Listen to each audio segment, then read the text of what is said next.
Hello, this is John Beaumont and welcome to my channel. Today we're going to talk about sheep farming. I'd like to introduce Russ. Russ, you're a sheep farmer. Can you tell us how you got into sheep farming? Well, I've been brought up on farm since being born really, but we've always kept cattle. I'm a cattle farmer more than anything, but we got rid of cattle when the DSC come out, Right. put them out. And I've always been coming to markets ever since, so I sort of talked to a few people at market and get a bit of info about it. Here I am, just sort of like bought 3 or 4, but only way to learn is buy some, innit? Yeah, so I sure. bought some. And the lass in village, Sally Wood, she helped me out a bit, she's been a big help with me, so there's a lot of things to them that I didn't know about, but gradually getting there. Not an expert, but a couple of years of keeping them, I know more than what I do a year ago. Were you born into a farming family? Yeah. And it was cattle? Yeah, cattle farm, yeah, mixed arable and cattle. What breed of cattle? It was just continentals, cementals and limousines, Angus, stuff like that. And was it because of foot and mouth that you decided to switch to sheep? Well, that was like 10, 15 years ago, probably more now. Time goes quick, doesn't it? But I just thought I'd come to market every week. I thought I might as well do something. And we're not set up for cattle no more, but the easiest thing to do was just get some sheep and put them on the field. And people were giving me grass fields because they were sick of coming down and buying diesel off my dad, you see. So they said, one bloke said, why don't you put some sheep on it? That's when I first started keeping them, a couple of years ago. What breed did you start with of sheep? I used to knock about with an Irish farmer, and he had Texels and Suffolks, and he basically said, if you keep them for me, just try and keep Texels and Suffolks, so I just keep Texels and Suffolks now. So what are the characteristics of a Texel? What are the characteristics of a Suffolk? And if you put them together, what do you get? Yeah, well, they're both for meat, like Suffolks and Texels, but they're pretty good. I think Suffolks are better for breeding, they're easy for breeding if you breed them, but they fatten up alright, Suffolks and Texels. Suffolks are all black legs and black head, and Texels are nearly all white. Got white feet, white heads, right stocky, they're good for meat then. So here we are in Yorkshire. What are the breeds of sheep that are best suited to a lowland region like this? To me, I'd just concentrate, like I say, on Texels and Suffolks, but there's other breeds out there that you can fatten up, but a lot of people, butchers like Texels, some of the good conformation, good meat to bone ratio. Yeah. Are they much of a wool sheep as well, or mainly sheep, mainly meat?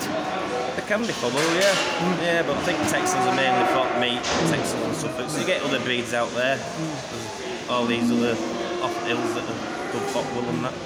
Today we've seen some very high prices, about 150 to 180 mark. What do you think is driving the prices up? Well, they all seem to be pretty dear when they first come out, ewes and lambs, because everybody wants them for grass, you see. So, but I mean, like me, I'm flooded out, but other people might not be so bad, might be alright. They all seem to make a bit just lately, but last year they were making 168 with 2 lambs at foot, not one like today. So I thought they were a bit expensive today. Yeah, this region has been badly affected by floods, and you were affected. How did it affect you with your sheep? Well, luckily for me, I only had a couple left. I got rid of them all before it flooded, but my field was 10 foot under. You could only see 2 foot off the top of my shed. But I got a drier field up at Adelsey, and I had to have them off that a couple of weeks ago for some reason. But my dad said it's in this scheme or something, so I had to get them took off and just kept them at the farm. I was going to fetch them in here today, but they're not mine, the little ones here. They won't let me sell them. So is there anything that you can do in future should you build up your sheep numbers? I suppose if you were affected by the floods, it doesn't matter how many sheep you have, whether you've got 2 or 42 or 152, it doesn't matter. No.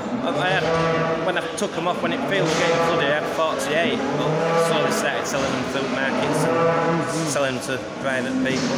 They sell pot freezers and stuff like that. So people who are getting into sheep farming, they'll come across a whole lot of new words and a whole lot of new vocabulary, things like gimmers. What's a gimmer? Gimmer's just it's a young sheep that hasn't had any lambs is a gimmer. Okay. It's more similar to a yearling, I think. I'm not 100% professional at sheep job. I'm still learning, but I'm getting there. Do you think you'll be getting a sheepdog in any time in the future? Well, these lads here keep nagging me to get a dog, but I keep saying I've got two here. That one and another one. In the sheep farming year, how does it work out? I mean, right now we're in mid-March, so it's lambing. Is everybody lambing, or will some people have lambed last month? Yeah, some people are lambed in February, end of January, February. It takes 5 months for cycle, like when you put them to the tuck. So if you want to be, some people are in September, October, getting ready for now today. But they'll be still lambing March, April. So if somebody comes today wanting to get into sheep farming and they turn up at a market, what do they actually need in order to come in, buy their first sheep and move off to their land?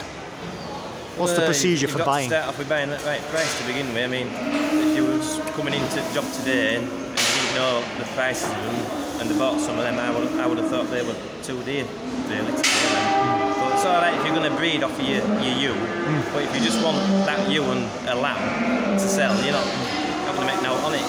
You're only going to get 100 quid for your lamb, so your ewe stands at 80 quid then. But like I say, if you're going to breed off that ewe, get 2 more off it later, then that's where your money is. But for me, just to buy them, to sell them at market, not worth me buying them at that. So starting out for somebody wanting to buy their first flock, how would they start? Would they have to turn up here with a vehicle with a towing bracket, small trailer? Yeah, just get a trailer basically. If you've got a van, chuck it in the van. RSPC out looking. They used to do that years ago, but you're better off with a trailer. It depends how many you want really. And, in terms of, I mean, a good wallet with some money to buy them because of deer. In terms of trailers, I mean, what's the minimum sort of flock size? 5 sheep, and you need a trailer for 5 sheep? Yeah, well, I made my own trailer. We used to have a big cattle trailer, and my dad sold that, so I bought. They have a sale here once every 2 weeks, a junk sale. I bought one for me and put some wooden sides on it, and that adds up to 15 big sheep. That really? Yeah. So yeah, didn't do so bad. All right. So we're in lambing now. We're in lambing now. How does it work with the tagging system? If you buy a sheep, you have to check its. If you're in the marketplace, what do you have to check? You have to check the teeth. You have to check the conformation. Yeah, well, if you check teeth, it more or less tells you how old they are. I mean, you've got to have like, well, they'll have milk, what they call milk teeth, you see. So they'll be a little bit young ones. When they get a bit older, the middle two get a bit bigger. That'll be like a year old. Then they just get bigger at each side of that. Then. If you go on to check the hooves, the feet, what are you checking for when you check feet? Just well, if you see them limping in the field, just whip them up and have a look. I mean, it's just like your nail. You say you've got a long nail, but it grows under the foot, under the hoof, and they'll be limping on that. But we get foot rot on wetlands as well, in like marshy, boggy stuff. That gets in between hoof and makes all the roofs. So. Would you say that foot rot is one of the commonest afflictions? Yeah, it's easy to deal with though. Just half the time in foot rot, it's just like I say, the foot needs trimming underneath. It's like walking on your nail. So that'll stick in the roof. Trim that off and give it a spray, and it's usually alright then. So for a person wanting to get into sheep farming, what tool do they need to hand to deal with foot rot? Just need some spray. If you go to a local shop, they'll rig you up with it all. But I bought all mine off the internet, it's all cheap off internet. Well, yeah, eBay. I bought all my stuff off. Just a pair of pliers, clippers to cut the feet, and some spray.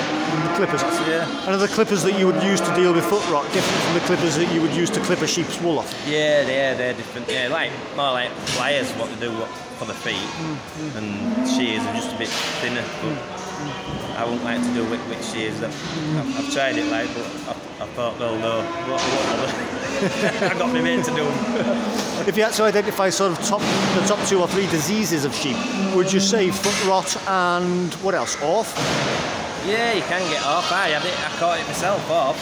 It was last year. I put them in this woman gave me a grass field. It had a few thistles in it, and I didn't realise you could get it off thistles. Anyway, they ended up getting it, all the lips boosted up, and you have to give them a tablet. I think you can get an injection for it, but I got these tablets, and I only had a little cut like that on my hand there, smaller than that on my hand, but it was there. And I was giving them this tablet, and obviously you've got to do them all, so I did them all. And then a couple of days later, I ended up being off myself. And it was, well, a couple of people at markets had it, from what I've heard. They just catch it off like a gate. If you've got a cut and touch the gate, where the sheep have been. And I went to hospital and just said, well, it's it's a virus, it'll go in 6 weeks, you can't do no with it. But every time you did that, it split open and popped. So in view of the fact that we've recently had floods and your field is unfortunately flooded, but now it's drying off, I believe. Yeah, it's drying slowly. And with thistles, you can get the sheep can get off. What do you have to do in terms of good pasture management? Does managing the pasture take up much time? Yeah, get rid of all thistles would be good. But I didn't know when she gave me field out. I had lambs big enough to live off grass then. But when she gave me field, and I bought a load of ewes and lambs. Obviously, lambs live off the ewe supplement milk, don't they? But if they've got all the lips blistered up, they can't feed, you see. So what do you have to do then? Supplement feed them? I give some milk by a bottle, but then I did that for a few days and started sucking off mother. You just got to have a walk down and make sure they're sucking all right.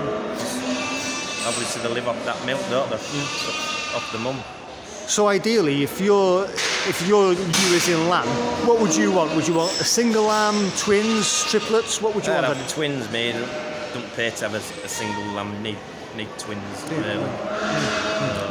And why not triplets? Triplets. Well, I bought something like 10 ewes, and they all have 2 lambs. So if you buy 10 ewes with single lambs, you still got to fly spray your ewe and fly spray your other lambs. So it's just, if you want 20 lambs, you're going to have to keep more ewes, aren't you? Yeah. So then you've got to look after them ewes, feed them ewes, and they obviously eat more than your lambs. So it pays better to just buy a ewe and 2 lambs. Where do you have to spray them around the umbilical cord? No, not to spray them. What do you mean? Did you say you have to spray them soon after they're born? I've never done that. I've never read them like, but I've known people who has done that, who have done it. But, and then they have to rub a ring and don't to castrate them and chop the tails off. Yeah. But I've got all that here. But when I buy my own lambs, I mean, you might buy some here cheaper, but they won't be castrated and they won't have the tails off. Where I've got all the equipment at home to do that. What equipment do you need? Is it the same equipment for castrate? Just a pair of pliers with 2 prongs on it, like a rubber band, and you put that through the testicles to castrate them and just put it on the end of the tail. Same 2 procedures in the same operation. Yeah. Pretty easy, really. Right. Within sort of just a couple of days of the lamb being born. I'd say it'd be probably get a bit stronger first before you do that. Maybe a week, 2 weeks. So if they're all that old, they've been there and they've been rugby rings, so they'll be in there probably 3 weeks. Some of them in there. So yeah, after 8 days, I think. Be around there. If you can briefly outline the sheep farming year then, so now we're in March, we're in lambing time. What comes in the next sort of 3 months?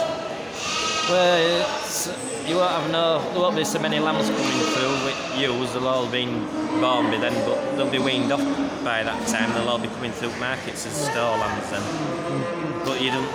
At the minute, I only bought ewes and lambs a couple of years ago because at this time of year grass is growing, and if you want to buy any sheep, only sheep you can buy is ewes and lambs. If you want to wait 2 or 3 months before the actual weaned lambs come in pens at 10 and 15, that'll be a couple of months. But you're losing feeding time on your grass then. You haven't got, obviously, grass stops growing in end of October, beginning of November. So in another 3 months, you've only got 2 months to fatten them lambs up off grass, which takes a bit of doing. What's the difference between fat stock and store stocks? Fat lambs and store lambs? Fat lambs will be ready to eat, plenty of meat on, and store lambs are for farmers to buy and bring them on so they get ready and then bring them back to the fat market then. That's great. Is there anything else that you'd like to add for somebody who's considering getting into sheep farming? Make sure you've got plenty of time on your hands because you'll need it. There's a bit more involved than people think of just going to the market and buying some feed. Russ, thanks very much. Yeah, okay, thank you. Cheers now.